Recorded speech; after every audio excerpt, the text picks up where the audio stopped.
యోహాను సువార్త 1 అధ్యాయము 46 నజరేతులో నుండి మంచిది ఏదైనా రాగలదా?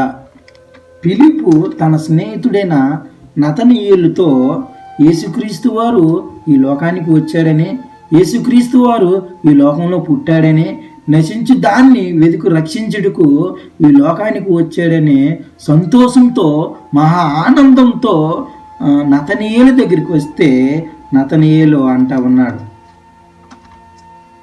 నజరేతులో నుండి మంచిదేదైనా రాగలదా? అసలు నతనయేలు నజరేతులో నుండి మంచిది ఏదైనా రాగలదా అన్నాడు అంటే దానికి పెద్ద మ్యాటర్ ఉంది. నజరేతు గురించి మనం ఒకసారి ఆలోచన చేసినట్లయితే, నజరేతు బెత్లెహేముకి 150 కిలోమీటర్ దూరంలో ఉంది. నజరేతు ఒక కొండ దగ్గరలో ఉంది. నజరేతు గ్రామంలో 15,000 మంది ప్రజలు జీవిస్తూ ఉన్నారట. రాత్రిపూట నజరేతు గ్రామం మీదుగా రోమన్ సైనికులు ప్రయాణం చేసేవారు. గ్రీకు వర్తికులు తమ విషానంతో అక్కడ బస చేసేవారట అప్పుడప్పుడు. అసలు నజరేతు గ్రామానికి అవినీతి నిలయము అని పేరు పెట్టారు. నజరేతు గ్రామాన్ని పనికిమాల గ్రామంగా అనేక మంది చెప్పుకునేవారట. అందుకే నజరేతు గ్రామాన్ని నిష్ప్రయోజనంగా భావించేవారు. నజరేతు గ్రామాన్ని అనేక మంది తునీకరించారు కూడా. నజరేతు గ్రామంలో ఏది మంచిది లేదు, చరిత్ర అనేది అసలు లేదు, ఆలోచించడానికి మంచి అనేది కనబడడం లేదు. అయితే దావీదు చెందిన కొంతమంది ఈ నజరేతు గ్రామంలో నివసించేవారట. అయితే ఈ నజరేతు గ్రామంలో ప్రవక్తలు శపించిన గ్రామంగా కనబడుతూ ఉంది. పరిపాలన చేసిన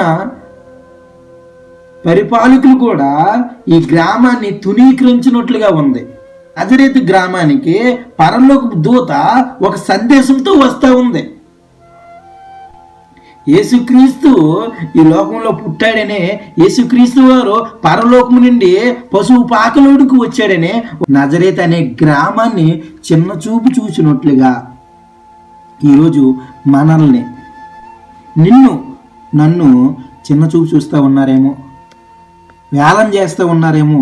నీ స్నేహితులు, నీ బంధువులు, ముఖ్యంగా నీ ఇంట్లో వాళ్ళే నువ్వెందుకు పనికిరావు, నువ్వు దేనికి పనికిరావు, నువ్వు వేస్ట్, నిన్ను కనడం ఎందుకో,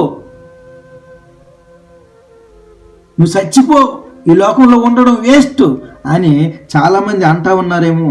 నీ తల్లిదండ్రులే నిన్ను వేలం చేస్తూ ఉన్నారేమో, నీ తల్లిదండ్రులే నిన్ను తునీకరిస్తూ ఉన్నారేమో. ఎందుకు ఈ జీవితం అని నువ్వు అనుకుంటూ ఉన్నావేమో. జాబ్ లేదనో, జీతం తక్కువగా వస్తుందనో, కులం చిన్నదనో, సరైన ఇల్లు లేదనో, సరైన జాబ్ లేదనో, సరైన వివాహం కాలేదనో, పిల్లలు లేరనో, నీ జీవితంలో ఏదో దానికోసం నువ్వు కోరుకొని ఆశపడి నిరాశపడ్డావేమో, అపజయంలో ఉన్నావేమో. ఈరోజు నజరేతు అనే గ్రామం గురించి మనం తలంచుకొని మన జీవితంలో అన్వయించుకోవాలి. నజరేతులో ఏదైనా మంచిది ఉన్నదా? నజరేతు అనే గ్రామాన్ని ప్రవక్తల చేత శపింపబడినది, తునీకరింపబడిన గ్రామంగా కనబడతా ఉంది. అలాంటి గ్రామాన్ని, అలాంటి నజరేతుని ఆ దేవాది దేవుడే జ్ఞాపకం చేసుకొని ఆ నజరేతు అనే గ్రామంలోనికి రావడానికి ఇష్టపడ్డాడు.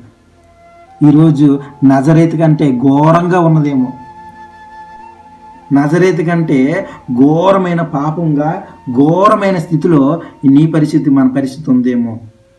యేసుక్రీస్తు వారు తగ్గించుకొని నతనయేలు చెప్పినట్లుగా నజరేతు అనే గ్రామానికి, చెడిపోయిన ఆ గ్రామంలోనికి, పాడైపోయిన ఆ గ్రామంలోనికి రావడానికి ఒక ఉద్దేశం ఉంది.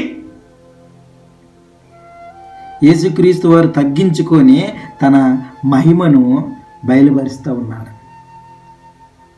జయ వీరుడిగా, జయశాలిగా సిలువలో నీకోసం, నా కోసం ప్రాణం పెట్టి నువ్వు నేను మనందరము విజయంతో ఉండాలని ఆయన తగ్గించుకుంటూ మనల్ని హెచ్చించాలని సిలువ విజయాన్ని సాధించాడు. భూమికి ఆకాశానికి వేలబడుతూ నీకోసం నా కోసం ప్రాణం పెట్టిన దేవుడు ఈరోజు నీతో అంటా ఉన్నాడు. ఎవరైనా నిన్ను చిన్న చూపు చూస్తా ఉన్నారేమో, ఎవరైనా నిన్ను వేలం చేస్తూ ఉన్నారేమో, ఎవరైనా నిన్ను బాధ పెడతా ఉన్నారేమో, నువ్వెందుకు పనికిరావని, నీకే చరిత్ర లేదని, నీకేం బ్యాక్గ్రౌండ్ లేదని, నీకు ఇన్ఫ్లుయెన్స్ లేదని చాలామంది నిన్ను వేలం చేస్తూ ఉన్నారేమో, నిన్ను చూసి నిష్ప్రయోజనమని, నువ్వు దేనికి పనికిరావని నిన్ను అనేక మంది తునీకరిస్తూ ఉన్నారేమో, వేలం చేస్తూ ఉన్నారేమో. మనల్ని అనేక మంది వేలం చేయొచ్చు. నాన్నుకున్న వాళ్ళే, మనోలే, మన కుటుంబస్తులే, మన బంధువులే, మన స్నేహితులే ఈరోజు మనల్ని తునీకరించవచ్చు, వేలం చేయవచ్చు. మనకి ఏదో లేదని, మన దగ్గర ఏదో ఉండదని, మనం బలహీనలమని, ఎందుకు పనికిరామని, అనేక సార్లు అపజయంలో ఉన్నామని, అనేక సార్లు నిరాశలో ఉన్నామని మనల్ని తునీకరిస్తూ ఉన్నారేమో. అయితే ఈరోజు దేవుడు నీతో మాట్లాడుతూ ఉన్నాడు. ఎందుకు పనికిరాని అవినీతి నిలయంగా ఉన్న నజరేతులో నుండి యేసుక్రీస్తు వారు పుట్టారని మనం గమనించాలి. మనం పాత నిబంధనలో దావీదుని గమనించినట్లయితే అన్నదమ్ముల చేత తునీకరింపబడలేదా? అనేక మంది దావీదుని చులకన చేయలేదా? అనేక మంది ఆయన మీద కుట్రలు పన్నగలు చేయలేదా? అయితే దావీదు తగ్గించుకున్నాడు. అరణ్యంలో గొర్రెలు కాపరిగా ఉంటూ, గొర్రెలు కాచుకుంటూ దేవుని స్తుతించేవాడట, దేవుని యందు ప్రార్థన చేసేవాడట, తగ్గించుకొని జీవించేవాడట. దావీదుని అనేక మంది వేలం చేసినప్పుడు అరణ్యంలో ఒకడున్నాడు, ఎందుకు పనికిరాని వాడు, చదువు సంజ లేదు, గొర్రెలు కాచుకుంటా ఉన్నాడు అని ఎన్నిసార్లు అన్నదమ్ములందరూ కూరలో కరియాపాకులాగా దావీదుని తునీకరించారు, దావీదుని వేలం చేశారు. దావీదుని ఎవరు పట్టించుకోలేదు, కానీ దేవుడు పట్టించుకున్నాడు. దావీదుకి ఏ యోగ్యత లేదు, దావీదుకి ఏ అర్హత లేదు, ఇశ్రాయేలుకు రెండో రాజుగా అవుతాడని కలలో కూడా కనలేదు, కలలో కూడా అనుకోలేదు. ఈరోజు మనం గమనించాల, దావీదుని హెచ్చించిన దేవుడు, దావీదుని దీవించిన దేవుడు మనల్ని గమనించలేదా? దావీదుని ఆశీర్వదించిన దేవుడు, దావీదుని ఇశ్రాయేలుకు రెండో రాజుగా చేసిన దేవుడు ఈరోజు మనకు తోడుగా లేడా? అరణ్యములో దావీదుని అరణ్యం నుండి అంతఃపురాన్ని నడిపించలేదా? యోసేపుని కూడా తన అన్నలు దేశించారు, గోతులు వేశారు, అలాగే చంపాలనే ఆలోచన కూడా పన్నారు. వేరే దేశానికి బానిసగా అమ్మివేశారు. ముఖ్యంగా తునీకరించి చాలా బాధ పెట్టారు యోసేపుని. అయితే యోసేపు దేవుని యందు తగ్గించుకున్నాడు. ఎప్పుడైతే దేవుడిలో తగ్గించుకున్నాడో నిజంగా యోసేపుని దేవుడు హెచ్చించాడు. ఈ లోకంలో మనుషుల దగ్గర మనం తగ్గించుకుంటే దేవుడు ఖచ్చితంగా హెచ్చించుతాడు. ఏ మనుషుల దగ్గర అయితే తగ్గించుకుంటామో ఆ మనుషుల దగ్గర హెచ్చిస్తాడు. నిజంగా యేసుక్రీస్తు వారు పరలోకాన్ని విడిచి నజరేతు అనే గ్రామానికి రావడం అనేది చాలా ప్రాముఖ్యము. యేసుక్రీస్తు వారు అక్కడ తగ్గింపుని మనం గమనించాలి. యేసుక్రీస్తు వారు పరలోకాన్ని విడిచి, పరలోక సుఖభోగాల్ని విడిచి ఈ లోకంలోనికి, పశువు పాకలోనికి, నజరేతు అనే గ్రామంలోనికి, ప్రవక్తల చేత శపించిన గ్రామంలోనికి, పరిపాలన చేసేవారు తునీకరించిన గ్రామానికి రావడం అనేది చాలా విలువైనది. అక్కడ యేసుక్రీస్తు వారు ఎంత తగ్గించుకున్నారో గమనించాలి మనము. యేసుక్రీస్తు వారు తగ్గించుకోవడానికి ఇష్టపడ్డాడు.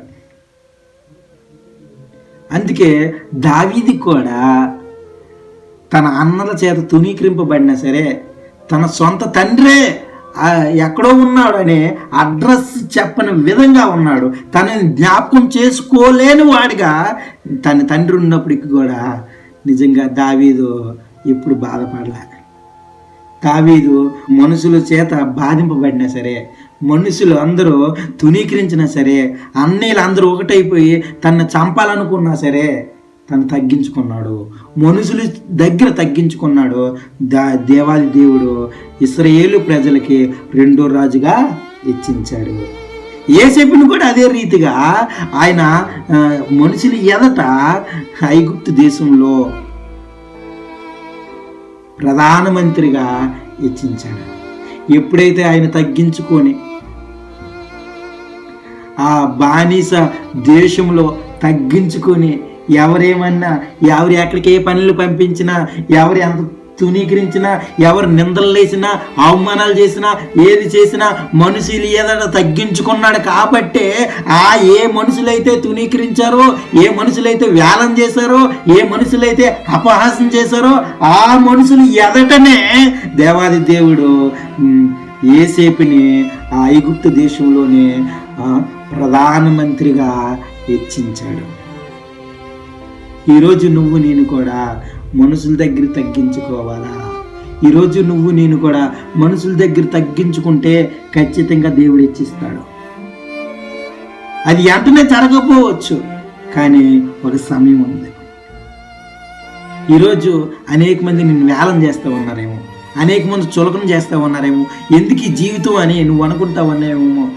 నీ భార్య నిన్ను అవమానించిందేమో, నీ భర్త నిన్ను ఏలం చేశాడేమో, నీకు సరైన ఉద్యోగం లేదని నిన్నే అనేక మంది బాధ పెడతా ఉన్నారేమో, నీ కులాన్ని పెట్టో, నీ బలహీనతను పెట్టో అనేక మంది చులకన చేస్తూ ఉన్నారేమో. అయితే ఈరోజు దేవుడు నీతో మాట్లాడుతూ ఉన్నాడు, ఆ మనుషుల దగ్గర నువ్వు తగ్గించుకో.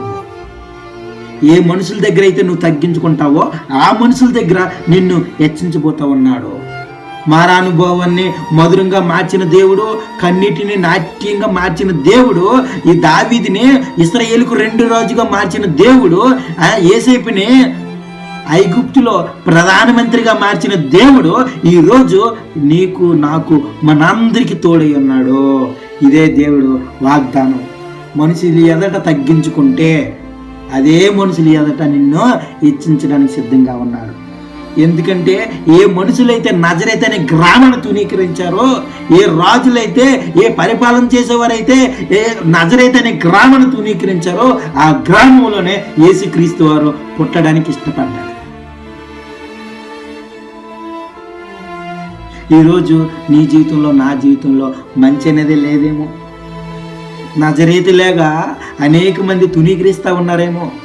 నజరేతులాగా పనికిమాలి దానిగా, పనికిమాలి వాడిగా ఉన్నావేమో. దేవుడి కోసం రోషం కలిగి నిలబడుతుంటే అనేక మంది వేలం చేస్తూ ఉన్నారేమో. నీ కుటుంబమే నువ్వెందుకు పనికి రావు అని అంటూ ఉన్నారేమో. అయితే దేవుడు ఖచ్చితంగా నీ కుటుంబం ఎదట, నీ గ్రామం ఎదట, నీ దేశం ఎదట నిన్ను త్వరలో హెచ్చించబోతూ ఉన్నాడు. అయితే నీ ప్రజల ఎదట, నీ కుటుంబం ఎదట, నీ గ్రామం ఎదట నువ్వు తగ్గించుకో. ఖచ్చితంగా నిన్ను దేవుడు హెచ్చించబోతామన్నాడు. రోమన్, యెరూషలేము పెద్ద పెద్ద ప్రాంతాలు ఉన్నాయి, కానీ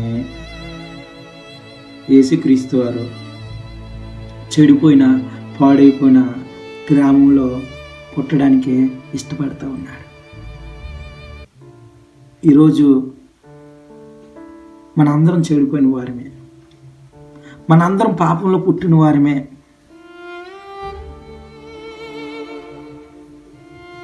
ఈరోజు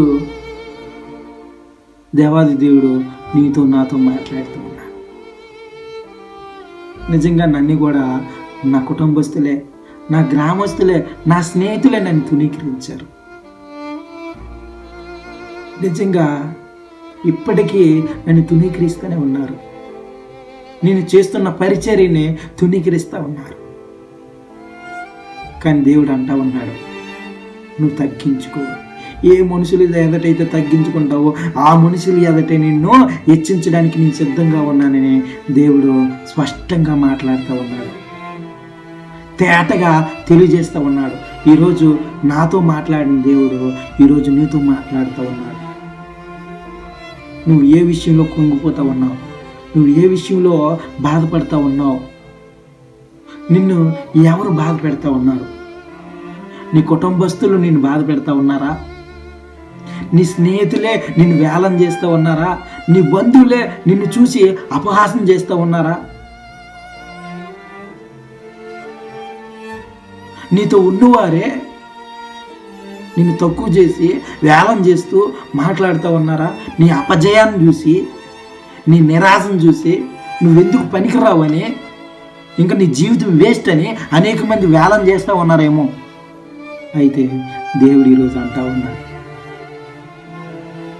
యేసుక్రీస్తు వారు పాపిష్టి నజరేతును అందరూ తునీకరించిన నజరేతుని ఎంచుకున్నట్లుగా ఈరోజు ఏ కుటుంబం అయితే నిన్ను తునీకరించిందో, ఏ గ్రామం అయితే నిన్ను తునీకరించిందో, ఏ దేశం అయితే నువ్వు ఎందుకు పనికిరావని, పాపిష్టి మనిషివని, నీలో ఏది మంచిది లేదని ఎవరైతే అవాయిడ్ చేస్తూ ఉన్నారో, తునీకరిస్తూ ఉన్నారో, నిన్నే దేవుడు వాడుకోవడానికి సిద్ధంగా ఉన్నాడు. నువ్వు సిద్ధంగా ఉన్నావా? మనం సిద్ధంగా ఉన్నావా? ఆనాడు దావీదుని హెచ్చించిన దేవుడు, యోసేపుని హెచ్చించిన దేవుడు ఈరోజు నిన్ను నన్ను హెచ్చించడానికి ఆయన సిద్ధంగా ఉన్నాడు.